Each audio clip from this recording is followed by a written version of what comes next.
Nous avons tous des choses que nous espérons, des rêves que nous aimerions accomplir, des problèmes que nous aimerions voir résolus. Peut-être est-ce de voir notre famille réunie, de perdre du poids, briser une addiction, commencer notre propre entreprise.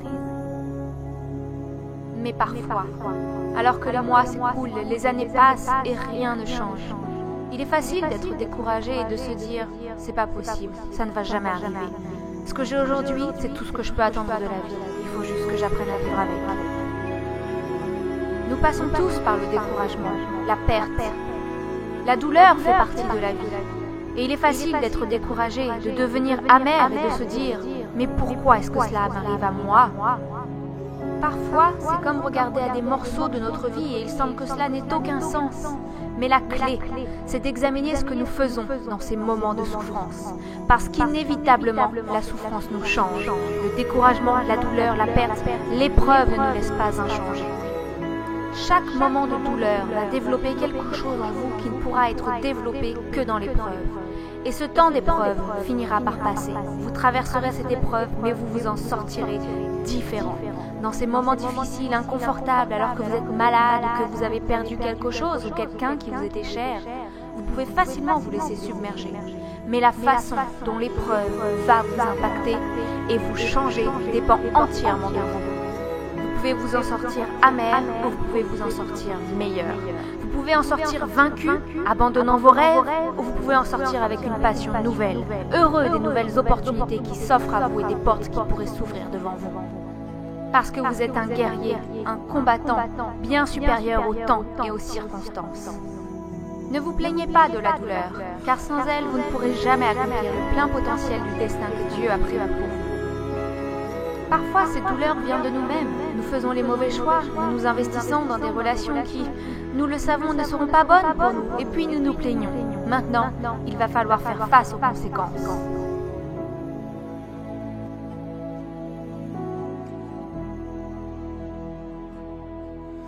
Chacun d'entre nous expérimentons la douleur, l'épreuve.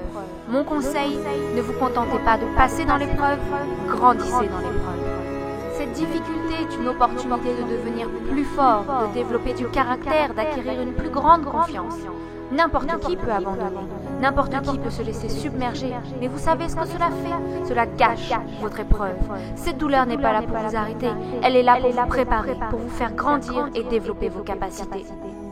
Les difficultés font partie de la vie. Donc arrêtez de vous dire que vous n'y arriverez pas, que c'est trop pour vous. Vous n'êtes pas faible, vous êtes fort et capable. La douleur finira par partir et donnera naissance à de nouvelles forces. Le fait qu'une chose ne se soit pas encore produite ne signifie pas qu'elle ne se produira jamais. Il y aura toujours des forces qui essaieront de nous convaincre que nous devrions nous contenter de ce que nous avons et en rester là. Les circonstances de la vie ont tendance à mettre nos rêves à terre. Ils peuvent être enterrés sous le découragement, enterrés sous les erreurs du passé.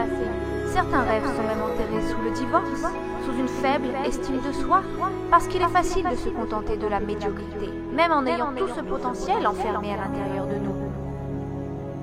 Vous souviendrez-vous de votre douleur, de l'épreuve, du découragement, et laisserez-vous tout cela vous mettre à terre? Ou permettrez-vous à vos rêves de vivre? Avez-vous permis à vos rêves de se retrouver enterrés? Mais à un moment, vous avez cru que vous pouviez faire quelque chose d'extraordinaire. Réaliser ce rêve que Dieu a placé dans votre cœur, aller au-delà de vos propres limites et croire que Dieu n'avait pas prévu l'échec pour vous. Il est si facile de se contenter de ce que l'on a, personne ne viendra vous le reprocher. L'ennemi aimerait gagner et te voir enterrer le projet de Dieu pour ta vie, le rêve de ton existence, pensant que de toute façon ça ne marchera jamais. Ne croyez pas ces mensonges, il n'est pas trop tard pour devenir ce pourquoi vous avez été créé. Chaque fois que tu te souviens de ton rêve, souffle sur la poussière sous laquelle il a été enterré et fais le choix de le faire renaître. Continue d'avancer, continue de marcher, c'est là la marque d'un vrai champion. Tu ne rencontrerais pas une telle opposition si tu n'avais pas quelque chose d'extraordinaire en toi. Si ton rêve n'avait pas une si grande et belle valeur, si ton rêve n'était pas sur le point de s'accomplir, il ne rencontrerait pas autant d'adversité. Ce rêve est toujours vivant. Peut-être as-tu déjà essayé l'année dernière, ou il y a 5 ans, ou il y a même 40 ans. Mais cela n'a pas marché, personne n'était là pour t'encourager. Retourne-y et essaie encore. C'est ton heure, c'est ton moment, ton destin t'appelle. Laisse-moi te dire, ton rêve n'est pas mort. Ce n'est simplement pas sa saison. Mais ton heure arrive. Ta promotion est en chemin. Les bénédictions se préparent. Les promesses sur lesquelles tu t'es appuyé depuis si longtemps. Les rêves pour lesquels tu pries depuis des années. Le manque n'est pas ton destin. Les difficultés permanentes ne sont pas la fin de ton histoire. Ces petites afflictions ne sont que pour un temps. L'adversité est temporaire, mais la gloire est éternelle.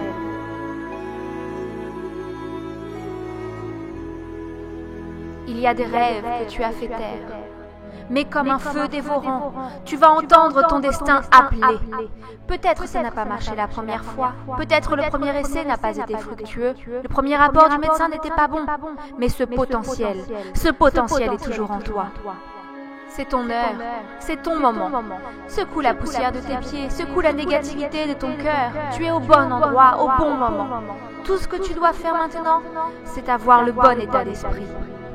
Seigneur, je crois que c'est mon année pour être en bonne santé, mon année pour rencontrer les gens que je rêve de rencontrer, c'est mon année pour aller plus loin dans ma carrière, l'année pour entrer dans un niveau supérieur de ma destinée. C'est mon année pour accomplir mes rêves, les rêves que tu m'as donnés. C'est mon année pour briser les liens de mon addiction. C'est mon année pour rencontrer les bonnes personnes. Mon année pour recevoir la bénédiction que tu as en réserve pour moi. C'est votre année pour voir la restauration, l'accomplissement des promesses de Dieu pour vous. C'est votre année pour un nouveau commencement. Réalisez que vous êtes enfant du roi des rois et que rien ne lui est impossible.